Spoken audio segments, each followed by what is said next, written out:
በስመ አብ ወወልድ ወመንፈስ ቅዱስ አሐዱ አምላክ አሜን።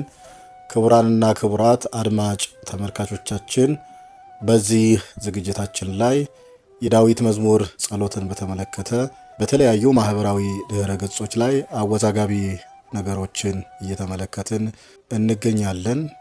በዚህም መሰረት እንዴት መጸለይ እንደሚገባን የሊቃውንተ ቤተክርስቲያንን አስተምህሮ መሰረት በማድረግ በሶስት ደረጃዎች ከፍለን እያንዳንዱን ነገር እንመለከታለን። ከዛ በፊት ገጹን ላይክ፣ ሼር እንደዚሁም ሰብስክራይብ ያላደረጋችሁ ሰብስክራይብ በማድረግ እንድትጀምሩት እየጠየቅኩኝ ቀጥታ ወደ መርሃ ግብሩ ወስዳችኋለሁ። መዝሙረ ዳዊት በኦርቶዶክስ ተዋሕዶ ቤተክርስቲያን የጸሎት፣ የምስጋና፣ የንስሐና የመንፈሳዊ ሕይወት ትልቅ መመሪያ ነው።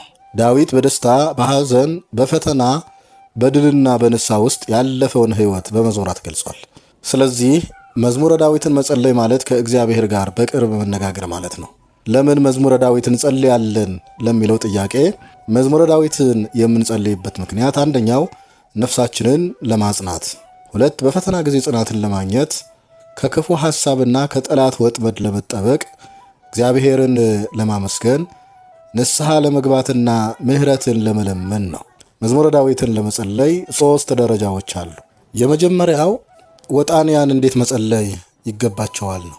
ወጣንያን ማለት ጀማሪዎች፣ ገና መዝሙረ ዳዊትን ለመጸለይ ያቀዱ ያሰቡ ሰዎች ቢቻል የሳምንቱን መዝሙራት ማለትም ሰኞ ከመዝሙር 1 እስከ 30፣ ማክሰኞ ከመዝሙር 31 እስከ 60፣ ረቡዕ ከመዝሙር 61 እስከ 80፣ ሐሙስ ከመዝሙር 81 እስከ 110፣ አርብ ከመዝሙር 111 እስከ 130፣ ቅዳሜ ከመዝሙር 131 እስከ 150 ማድረስ ሲሆን እሁድ ነቢያትና መኃልየ ሰሎሞን መጸለይ ማለት ነው።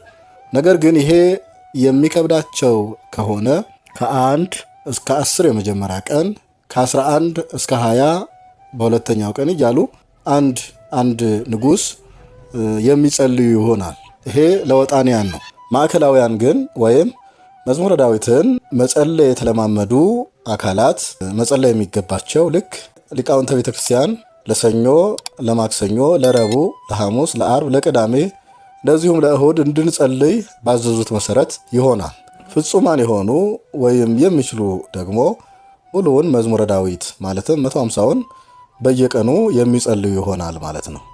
በዚህ ሁኔታ መዝሙረ ዳዊትን እንጸልያለን። ከዚህ ውጭ ግን መዝሙር 21 ለዚህ ጉዳይ፣ መዝሙር 33 ለዚህ ጉዳይ፣ መዝሙር 10 ለዚህ ጉዳይ ጸልዩ እያሉ የሚያደነጋግሩትንና በየቲክቶኩ የሚናገሩትን መስማት እምብዛም ተገቢ አይደለም። ይሄ የአባቶቻችን አስተምህሮ የአባቶቻችን መንገድ ስላልሆነ ከዚህ ሁኔታ ልንቆጠብና አባቶቻችን ባስተማሩት መንገድ ያልቻልን አንዳንድ ንጉሥ ይሄ ግዴታ ነው፣ የቻልን ደግሞ የየዕለቱን ከዛ ካለፈ ደግሞ 150ውን ዳዊት መጸለይ ይገባል እንጂ ከዚህ ውጪ በሆነ መልኩ እንድንጸልይ ቤተክርስቲያን አባቶቻችን ያላዘዙ በመሆኑ ይህንን ተመልክተን በስርዓቱና በሕጉ እያንዳንዱን ነገር ማድረግ ይጠበቅብናል። መዝሙረ ዳዊትን መጸለይ በመሰረቱ ለየትኛው መንገድ መፍትሄ ነው። በድህነት ውስጥ ለምንማቅቅ፣ በችግር ውስጥ ላለን፣ ነገሮች አልሳካላለን ሁሉ መፍትሄ ስለሆነ መዝሙረ ዳዊትን አባቶቻችን ባዘዙት ልክ ሳናጓድል ከጸለይን በእርግጠኝነት ችግሮቻችን ይፈታሉ ማለት ነው። እንግዲህ መዝሙረ ዳዊት በውስጡ ብዙ ነገሮችን አካቷል። አንደኛ መዝሙረ ዳዊት ከያዛቸው ነገሮች ጸሎት ነው። ሁለተኛ ምዕዳን ወይም ምክር ነው። ሶስተኛ ተግሳጽ፣ አራተኛ አኮቴት ምስጋና፣ አምስተኛ ትንቢት ነው። ስለዚህ በዚህ ሁኔታ ከጸለይን አምላካችን እግዚአብሔር ጸሎታችንን ልመናችንን የማይሰማበት ሁኔታ የለም። ሌላኛው መዝሙረ ዳዊትን እንዴት እንጸልይ ነው። መዝሙረ ዳዊትን ለመጸለይ አንደኛ በንጽህናና በአክብሮት መቅረብ ያስፈልጋል። ሁለተኛ ቃላቱን ለመረዳት መጣር፣ እያንዳንዱን ቃላት ለመረዳትና ለማስተዋል መጣር ያስፈልጋል። ሶስተኛ በትህትናና በእምነት መጸለይ ያስፈልጋል። እግዚአብሔር ሁሉን አድራጊ ሁሉን ፈጻሚ መሆኑን በማመን ከሐዘናችን፣ ከመከራችን፣ ከችግራችን ሊያወጣን እንደሚችል በማሰብ መጸለይ ያስፈልጋል ማለት ነው። ሶስተኛው በቀጣይነት መጸለይ ማለት አለማቋረጥ ያስፈልጋል። ዳዊትን ስንጸልይ ዛሬን ጸልየን ነገ የምንተወው ሳይሆን ሁልጊዜ ባለማቋረጥ የምንጸልየው ነው። አምስተኛው የምናነበውን በሕይወታችን ለመተግበር መጣር ያስፈልጋል። መዝሙረ ዳዊት የሚነበብ መጽሐፍ ብቻ ሳይሆን የሚኖር መንፈሳዊ ሕይወት ነውና።